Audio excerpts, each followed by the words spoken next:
Sasa wewe hujui kama kipindi cha hadithi ndio kinaanza sasa hizi? Hadithi. Ewa. Hadithi njoo, uongo njoo, utamkolea. Hapo zamani za kale wanyama wote walikuwa marafiki mjukuu wangu. Unaojua wewe simba, sungura, swala, fisi, nani, wote walikuwa marafiki mjukuu wangu. Sasa walikuwa wanaishi katika himaya yao. Katika kuishi mjukuu wangu pale, walikuwa wanapata tabu nyingi. Walikuwa wanapata tabu ya vyakula, walikuwa wanapata tabu ya maji, walikuwa wanahangaika. Walikuwa wakitaka maji, wanatoka hapo Serengeti, wanaenda kunywa maji Dar. Walikuwa wanaenda kunywa maji Dar es Salaam. Wakitaka maji ya kuoga, wanaenda Dar es Salaam. Yaani kila kitu Dar es Salaam. Siku moja wakaitisha mkutano. Waliitisha mkutano wa wananzengo wote. Wananzengo wote wa pale msituni. Waliitishwa pale mjukuu wangu. Walipofika pale wanamzengo wale msituni, wakasema sisi tuna shida nyingi, lakini shida moja kubwa inayotusumbua sana ni shida ya maji. Basi Simba kwa kuwa yeye ndo alikuwa kipaumbele, akawaambiaje, mimi naona tuikabili kwanza shida ya maji. Basi wakaabua mjukuu wangu kuchimba kisima. Wakachimba kisima pale mjukuu wangu. Kikachimbwa kisima, lakini kwa makubaliano ya wanyama wote. Lakini mjukuu wangu sungura akakataa. Akasema mimi siwaga sinywi maji, uwaga nikipika situmii maji, nikila yani maji mimi kwangu hayana umuhimu, hata kukoga mimi sikogi. Sungura aligoma kabisa kuchimba kisima mjukuu wangu. Basi wanyama wengine walishirikiana mjukuu wangu, wakachimba kisima. Walipomaliza kuchimba kisima kile, pale kijijini kukawa hakuna tena shida ya maji. Sasa katika maisha yao walipokuwa wanakaa pale mjukuu wangu, siku moja sungura akaenda katika kisima. Alipofika katika kile kisima, akaanza kuchafua maji. Kwanza alipofika akaanza kunywa yale maji. Akanywa yale maji, alipomaliza kunywa yale maji akaoga, akaingia mule ndani ya kisima, akawa anaogelea mjukuu wangu, anaogelea. Kwa hiyo siku ya pili yake walipokuja wanyama mjukuu wangu wale wengine, wakakuta kisima kimechafuliwa, maji yamechafuliwa. Wakaanza kuulizana, ni nani anayechafua haya maji? Wakasema basi kama kwa kuwa hatumjui mtu anaochafua maji, basi tuanze kuweka ulinzi. Wakaeka ulinzi pale katika ngele kisima mjukuu wangu. Siku ya kwanza kabisa alilinda mzee Mbogo. Mbogo huyu, ninaposema Mbogo ni nyati. Yaani nyati, akaeka ulinzi. Tena zamani walinzi walikuwa sio kama sasa hivi. Enzi zetu sisi, mlinzi ukimweka alinde, yani analinda kweli kweli. Sasa hivi unamweka mlinzi eti ndo mlinzi anakuibia. Zamani mlinzi sio mwizi. Mlinzi ndo analinda. Yaani mlinzi wewe ndo anakulipa mshahara. Wewe anakulindia, alafu anakulipa wewe mshahara. So sasa hivi mlinzi unamlipa wewe mshahara. Basi yule kijana pale akawa analinda. Walimweka Mbogo, kijana Mbogo. Mbogo akalinda. Sungura akatumia ujanja. Mbogo ilipofika saa 7 usiku akawa anajisikia njaa. Mbogo akaenda kula majani. Mbogo alipoenda kula majani, sungura akamtime, akaja akaingia. Alipoingia akachafua maji. Kama kawaida yake, alianza kunywa maji. Alipokunywa yale maji, mengine akachafua. Alipochafua yale maji mjukuu wangu, Mbogo alipokuja pale akakuta maji yamechafuliwa. Basi wakaja wananzengo asubuhi mjukuu wangu. Walipofika asubuhi pale wananzengo mjukuu wangu, wakakuta kisima kimechafuliwa. Tena kimechafuliwa kabisa. Wakawa wanasubiria maji yawe masafi ndo hayachote mjukuu wangu. Wakasema, wewe Mbogo, sisi tumekuweka kama mlinzi, kumbe wewe umeshindwa kulinda. Basi Mbogo akatolewa ulinzi mjukuu wangu. Mbogo alipotolewa ulinzi pale mjukuu wangu, akaekwa mlinzi mwingine, akaekwa bwana Simba. Simba akawa mlinzi. Simba akawa analinda pale, akawa analinda. Ilipofika saa 8 usiku mjukuu wangu, swala akawa anataka kuja kunywa maji. Swala alipokuwa anataka kunywa maji akankuta pale Simba. Swala akaanza kukimbia. Swala anakimbia, simba akaona kile nini kinakimbia, akaanza kumkimbiza, kumbe swala akamkimbiza, akamla nyama. Swala akaliwa nyama mjukuu wangu na simba.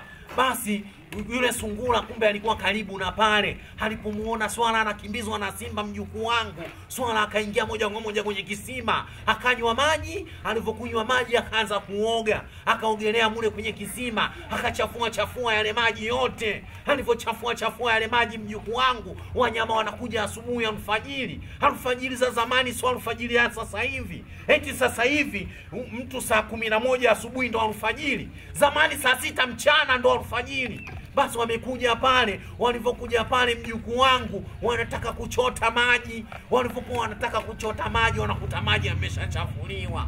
Wakamwita bwana simba, wakamwambia wewe simba, sisi tumekuweka ulinzi, halafu wewe umeacha mpaka maji yanachafuliwa, kwa nini? Simba akajitetea, akasema mimi nilikuwa najisikia njaa ilipofika saa 8 usiku, nikaanza kumkimbiza swala, ndo huku nyuma mtu mwingine akachafua, lakini sijui nani aliyechafua. Basi pale simba akapewa punishment mjukuu wangu. Simba alivyopewa punishment pale mjukuu wangu, ikabidi sasa atafutwe mtu mwingine wa kulinda. Akalinda bwana Sokwe akapewa idhaa ya kulinda kile kisima mjukuu wangu. Alipokuwa analinda kisima kile mjukuu wangu, akawa amekaa sasa pale anaangalia. Ilipofika usiku mkubwa, baridi Sokwe likamzidia mjukuu wangu. Baridi lilikuwa kali, sio kama baridi la sasa hivi. Baridi la zamani lilikuwa linatoa kabisa na mabarafu. Barafu linakuja kubwa kama friji, linakupiga la kichwa unakufa. Sasa Sokwe aliogopa, akaenda kujificha kwenye mapango. Akasema hapa mimi kwa vyovyote akija huyo anaochafua maji nitamuona. Basi sungura alipokuja pale akakuta kuko shwari, akakuta kuko burudani, akajificha, akaanza kunywa yale maji.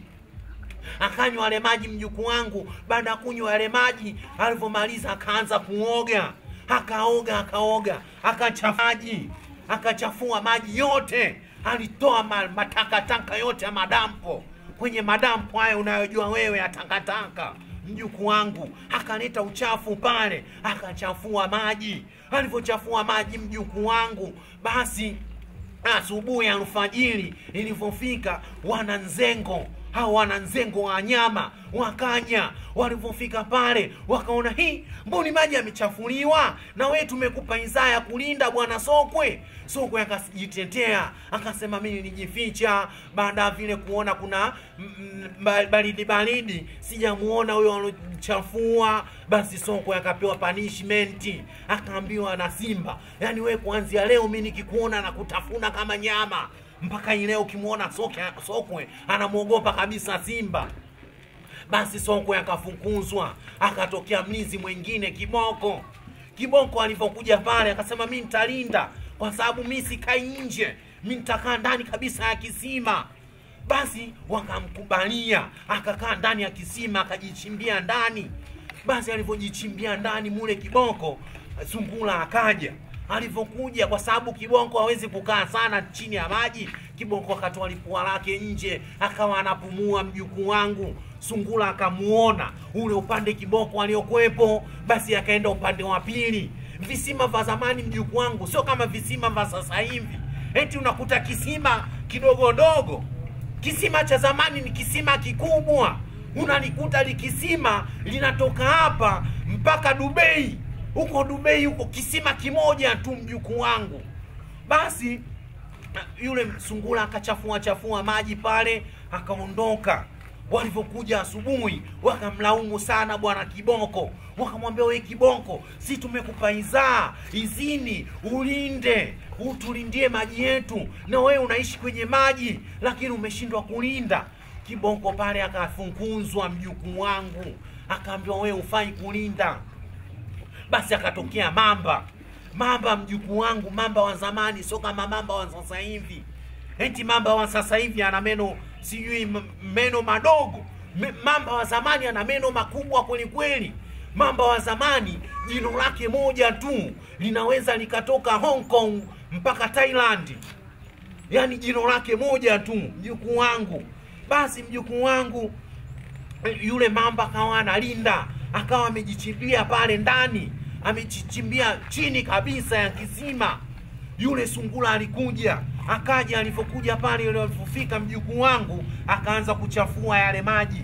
Kwanza amekunywa kama kawaida yake, akawa anachafua. Alipoanza kuchafua yale maji mjukuu wangu, akachafua yale maji, mamba likaanza kumvizia, likamvizia. Kwa kuwa sungura alikuwa huku mwanzoni huku hajaingia pale katikati, basi mamba akaanza akashika mguu wa sungura. Aliposhika mguu wa sungura akaanza kulalamika, we nani unaunishika mimi? Kwanza hujanishika mimi, umeshika mizizi ya mti, usishike hiyo mizizi ya mti. Yule mamba alivyosikia vile akaachia, akajua huu sio mguu wa sungura, hapa nimeshika mizizi ya mti. Basi akaanza sasa kusogea, akafika karibu katika mizizi ya mti, akaishika. Alivyoishika, yule sungura alivyoona majani yanazama chini, akaanza kupiga kelele, we unanizamisha, utaniua. Basi mamba likajua limemshika sungura, likazama chini kabisa. Lilivyozama chini ya maji kabisa mjukuu wangu, sungura akatoka, akachafua yale maji, akakimbia mjukuu wangu. Basi wakaja wananzengo asubuhi. Walipofika asubuhi pale wananzengo mjukuu wangu, mimi nimefika hapo, wanakuja wananzengo. Mjukuu wangu, hizo namba zinazopita hapo chini ya TV yako, hizo ndo namba za kuwasiliana mimi na wewe. Hizo ndo namba za ushirikiano. Hizo ndo namba za wewe ukitaka kutangaza biashara yako, ukitaka mambo yawe ng'ali, basi wasiliana na hizo namba, usiogope. Basi mjukuu wangu, yule mamba alivyobaki pale, wakaja wananzengo asubuhi. Walipofika wananzengo asubuhi, wakaona maji yamechafuliwa, wakawa wanamlaumu mamba. Wanamwambia, we mamba, si tumekupa idhini ya kulinda, lakini umeshindwa kulinda. Basi wakamfukuza pale mjukuu wangu.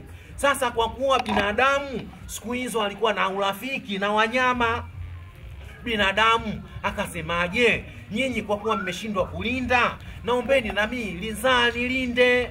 Wale wanyama wote wakakubaliana kwa roho moja. Wanyama wa zamani walikuwa soma katili, sio wanyama wa zamani kama wanyama wa sasa hivi. Eti unamkuta simba anakula mtu. Zamani simba unakunywa naye chai. Mimi nakumbuka mara ya mwisho kabisa, chui walikuwa wanakuja nyumbani kuomba mshahara kwa baba. Yaani chui walikuwa wanakuja nyumbani kwetu sisi, wanaomba mshahara kwa baba yangu mimi. Basi binadamu pale akamwambia mimi nitalinda. Basi binadamu akaanza kulinda. Simba akamwambia, wewe utaweza kulinda kweli? Wewe una roho ya huruma. Akamwambia, mimi nitalinda tu. Basi simba akaenda akamtayarishia yule binadamu uji. Akamwambia, basi mimi nakupa uji, wewe utakuona kunywa. Wakija mnyama yoyote usiondoke, ukae hapa. Binadamu kwa kuwa alikuwa anampenda sana mkewe, akaona mimi siwezi kulala kwenye lindo. Mjukuu wangu akasema, mimi nitakachofanya nitatafuta ulimbo. Akaenda kutafuta ulimbo mjukuu wangu. Ulimbo ni ile gundi. Wewe unakula babugamu hiyo sasa hivi. Hiyo babugamu hiyo ndio inatoka kwenye miti. Hiyo ndio ulimbo. Ulimbo huo ndio ulikuwa unatumika sisi kwa kutegea ndege, kutegea kitu chochote, tunatumia ulimbo. Unaenda kwenye miti mibungo hii. Unaujua mbungo wewe? Kumbe wewe mjukuu wangu una akili sana. Unakaa kijijini lakini una akili. Huo mbungo. Tunachukua ule ulimbo. Basi yule kijana, yule binadamu akachukua ule ulimbo, akaanza kuufinyanga kuanzia asubuhi mpaka jioni. Akafinyanga ule ulimbo, akautengeneza kama lisanamu la mtu. Yaani limefanana kabisa na mtu mjukuu wangu. Basi akaenda pale kisimani. Ilipofika usiku akavizia, hakuna mnyama hata mmoja. Akalichukua lile likinyago akalieka. Alipolieka lile kinyago mjukuu wangu, sungura akaja. Alipokuja sungura, anaangalia pembeni, anakuta kuna kitu kimekaa. Akaanza kukiongelesha. Akamuuliza, nani? Lile linyago likawa limekaa tu kimya. Limekaa liongei chochote mjukuu wangu. Basi akaanza kuliongelesha tena, we nani? kimya. Akasema mimi kuanzia sasa hivi nakuja na kupiga mangumi na kupiga mitama na kuvunja vunja na maji yote nachafua. Hili linyago limekaa tu linamtizama hivi. Sungura akamsogelea karibu. Alipomsogelea karibu mjukuu wangu akaanza kumwambia mimi nakupiga ngumi wewe. Basi akapiga ngumi. Akanasa mjukuu wangu, akanasa kwenye ule ulimbo. Aliponasa kwenye ule ulimbo akaanza kumwambia sungura, anaanza kusema niachie, niachie, niachie. Akapiga tena ngumi nyingine, akanasa mjukuu wangu. Akasema au unanishika mikono yote miwili, mimi na miguu na kichwa, nitakupiga mie, niachie, niachie mjukuu wangu. Basi mjukuu wangu sungura pale akaanza kulalamika. Sungura akawa analia, sungura analia mjukuu wangu mpaka michonzi ya damu. Yule linyago limekaa tu, aliongei chochote mjukuu wangu. Sungura akasema kumbe unielewi, sasa nakupiga shuti. Akampiga na mguu wa kulia, kanasa. Aliponasa mguu wa kulia mjukuu wangu, sungura akaanza niachie, akaanza kulalamika, akaanza kumuomba, anamuomba, analalamika mjukuu wangu, anamwambia amwachie. Basi lile likinyago kwa kuwa lenyewe alijui chochote wala alioni, halikuweza kumjibu. Sungura akapata hasira, akampiga na mguu mwingine, akanasa. Aliponasa mjukuu wangu akabaki sasa na kichwa. Akasema mimi nitakupiga kichwa. Akaanza kumuongopea, akamwambia mimi kichwa changu nikikupiga unaweza ukatoka hapa mpaka Maka, ukaangukia Maka. Yule linyago alina sauti, aliwezi kuongea mjukuu wangu. Basi yule sungura akapanda hasira, akapandisha hasira, akampiga kichwa, kanasa.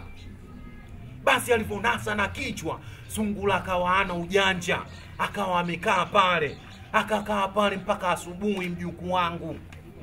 Ilipofika asubuhi, wananzengo wakaja, wale wanyama wote wakakusanyika, wakaja simba, akaja mamba, akaja chui, akaja yani wanyama wote mjukuu wangu wakakusanyika pale. Binadamu akawaambia wale wanyama, nimeshampatia, nimeshamkomoa, tulioko anachafua maji kila siku, tumeshamuona. Wakamuona pale sungura, wakajua kumbe sungura ndo alikuwa anachafuaga maji. Basi yule binadamu akakabidhiwa yule sungura. Akaambiwaje, huyu sungura umchukue wewe binadamu. Kama utaamua kwenda kumfuga, sawa. Kama utaamua kwenda kumchinja, sawa. Sasa ule binadamu, kwa kuwa kulikuwa kuna kikao pale kinaendelea baina ya binadamu na wanyama, ikabidi ampigie simu mwanawe. Tena simu za zamani mjukuu wangu, sio kama simu hizi za sasa hivi. Eti hizi simu zenu za sasa hivi nyinyi unajisifia una simu. Simu ya zamani sio kama hiyo. Simu ya zamani ni kubwa kweli kweli. Mtu anakuwa na alisimu hata mfukoni aliingii. Mimi nakumbuka mara ya mwisho kabisa simu ya marehemu babu yangu tulikuwa tumeibeba watu 60. Yaani simu ya marehemu babu tumebeba watu 60, tumeenda kumzika nayo. Basi akampigia simu mjukuu wake. Alipompigia simu mwanawe pale mjukuu wangu, akaja mwanawe. Alipokuja mwanawe yule binadamu akamuuliza, baba umeniitia nini? Baba yake akamwambia, bwana mimi nilichokuitia, umemuona huyu sungura? Akasema nimemuona. Akamwambia, huyu sungura ni yule sungura ambaye alikuwa anachafua maji kila siku. Hata ile gundi ya ulimbo unaona naitafuta jana, nilikuwa naitafuta kwa ajili yake. Kwa hiyo mchukue huyu sungura, mpeleke mpaka nyumbani. Ukishafika nyumbani, umwambie mama yako amchinje huyu sungura. Akishamchinja huyu sungura, anipikie mimi na pilau. Apike pilau, nyama nusu ya sungura, hairosti. Tena zamani kurosti sio kama wewe sasa hivi una rosti sijui na nyanya. Zamani ilikuwa urosti na nyanya. Zamani bilingani unachanganya sijui na mdalasini na mafuta taa kidogo, ndio una rosti. Sio wewe unachukua mafuta ya kula. Basi akamwambia, umeambiwa unirosti. Basi yule mtoto alifurahi sana kwa kuwa alikuwa haja kula nyama siku nyingi. Akamkamata yule sungura masikioni, akamshika kwenye masikio yake yule sungura. Basi akaanza kwenda naye mjukuu wangu. Akaenda naye, akafika naye mpaka nyumbani kwao mjukuu wangu.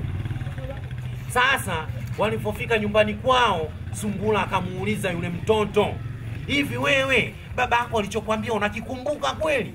Yule mtoto akamwambia, alichoniambia baba nakikumbuka. Akamwambia, baba yako amekwambiaje? Akasema, we baba si amesema nimwambie mama akuchinje wewe alafu akupike kwenye wali. Akasema, wewe umekosea, baba yako hajakwambia hivyo. Baba yako amekwambiaje? Mimi ni mgeni, mnichinjie jogoo, mkishanichinjia jogoo mniwekee na pilau, mnipikie na rosti. Ila wewe hujamuelewa baba yako. Yule kijana aliposikia vile, ana yeye akawa amebabaika. Akaenda akamwambia mama yake, bwana mama, huyu ni mgeni wa baba, umeambiwa umchinjie jogoo, umpikie na pilau. Basi mjukuu wangu, mama yake kwa kuwa alikuwa hayupo huko, akasikiliza oda kutoka kwa mwanawe, akamchinjia jogoo yule Sungura, akampikia na pilau. Sasa wakati ule anampikia pilau, wakawa Sungura wamemfungia ndani. Walipomfungia Sungura ndani, Sungura akaanza kuchimba. Sungura akachimba mule ndani, akachimba shimo kubwa. Yaani alipochimba lile shimo, akachimba shimo lile, akatokea nje. Alivyoona kabisa ametokea nje mjukuu wangu, akarudi tena mule chumbani, akawa anasubiria lile pilau. Yule mama kule nje akaanza kuhangaika, akatafuta vitu, akaanza kupika pilau. Pilau ya zamani mjukuu wangu, sio kama pilau ya sasa. Mimi nakumbuka pilau ya zamani ilikuwa inapikwa huku Hong Kong. Hapa Tanzania unaisikia. Yaani pilau, mtu anaweza akapika pilau yake Zanzibar, hapa Mwanza ukasikia harufu. Basi alipomaliza kupika ile pilau yake pale, mjukuu wangu akamwandalia chakula yule Sungura, akampelekea ndani. Yule Sungura akaanza kula, akawa anakula taratibu mjukuu wangu. Alipokuwa anakula taratibu, aliwekewa nyama yote ya jogoo mjukuu wangu. Alianza kula paja, akalila paja, tena paja la kuku la zamani, sio kama paja la kuku wa sasa. Paja la kuku wa zamani, paja linakuwa kubwa. Hii Bismarck ndio ilikuwa inafanana na paja la kuku wa zamani. Kama unajua wewe Bismarck hiyo. Bismarck huyu ana mjanja. Anajua. Wewe unajua. Basi mjukuu wangu, hiyo namba unaoiona hapo chini ya TV yako ndo namba ya ushirikiano. Hiyo ndo namba ya kushirikiana mimi na wewe. Ukitaka chochote, ukitaka labda kukiboresha hiki kipindi, una wazo, unataka kuboresha, basi wewe piga. Ukitaka kudhamini biashara yako, kudhamini hiki kipindi, kutangaza biashara yako, basi unaweza ukatangaza kupitia hiyo namba. Basi mjukuu wangu, yule Sungura alipomaliza kule lile paja, yule baba mtu akawa anakuja. Alipofika pale katika ile nyumba, akawa anauliza, je, huyu Sungura mshamchinja? Mama mtu akastaajabu, kwani Sungura tulitakiwa tumchinje? Akasema, yule Sungura nilisemaje? Mumchinje, mnipikie mimi na pilau. Akasema, basi mwanao amekosea. Mwanao amesemaje? Tumchinje jogoo, alafu tumpikie huyu Sungura, ni mgeni, tumpikie pilau. Basi yule mzee aliposikia vile akastaajabu, akakasirika sana. Alipokasirika yule mzee akasema, mimi nataka mnionyeshe huyu Sungura mmemweka wapi. Yule mama akamuonyesha, akamwambia, bwana, kile chumba ambacho ulichosema chumba cha wageni ndio tulichomweka Sungura. Basi yule mzee kwa hasira akatoka pale mbio, akaenda kwenye kile chumba. Anafungua kile chumba, Sungura kumbe mwenzake alishachimba shimo siku nyingi. Akaingia kwenye ile shimo. Alipoingia kwenye ile shimo, mjukuu wangu, akaingia Sungura kwenye koti lake, akatoa mifupa, akampiga nayo usoni yule mzee. Alipompiga nayo usoni yule mzee ile mifupa, yule mzee akawa analalamika, analia. Basi Sungura akapita kwenye ile shimo, akatokea ngambo ya pili. Alipotokea ngambo ya pili, Sungura akakimbia zake. Alipokimbia zake, mjukuu wangu, hadithi yetu ikawa imeishia hapo. Hii hadithi mjukuu wangu inatufundisha tuwasikilize wazee wetu. Baba yako akikwambia kitu, ukisikilize kwa makini. Siwe baba yako anakuambia ukamchinje sungura, alafu sungura anakubadilisha akili, eti mnamchinjia jogoo. Uone unamtia hasara baba yako wewe. Sasa mjukuu wangu, usikose kutizama tena hiki kipindi wiki ijayo, muda kama huu mjukuu wangu. Asante, kwaheri.